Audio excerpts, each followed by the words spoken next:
Reklama! Dobrý den, děvenko, moc pěkný mobil. Děkuju, staříčku.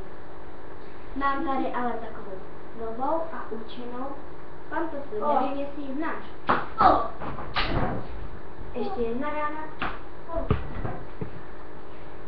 Vidíte? Tohleto to je naše nová účinná pantofle.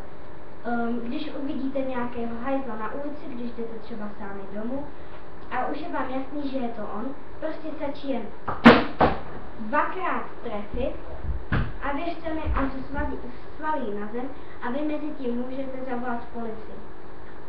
Můžete ji mít jak na noze, tak v ruce, ale v ruce by to bylo asi divné, takže spíš na noze.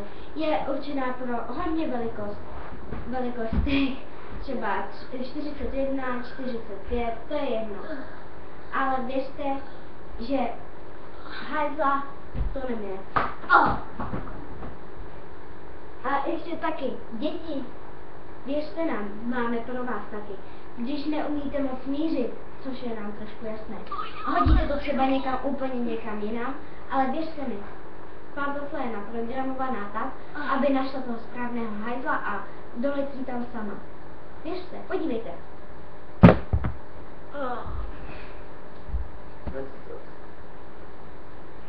Technické problémy už jsou pryč. A taky tady máme šiltovku. To je ještě víc účinnější. Hajzlové, dávejte pozor, je to...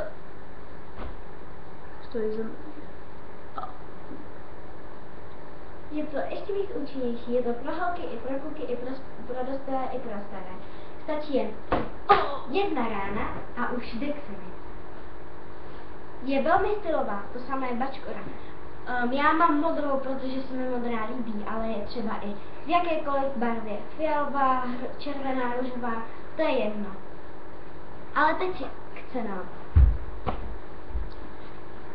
Pantofle. Takže, tady zase Michael. A já vám dneska určím ceny pro naše stylové hledající věci. Stylová pantofle, modrá, může být i fialová, červená, různé velikosti, 37, 38, 40, 75 korun.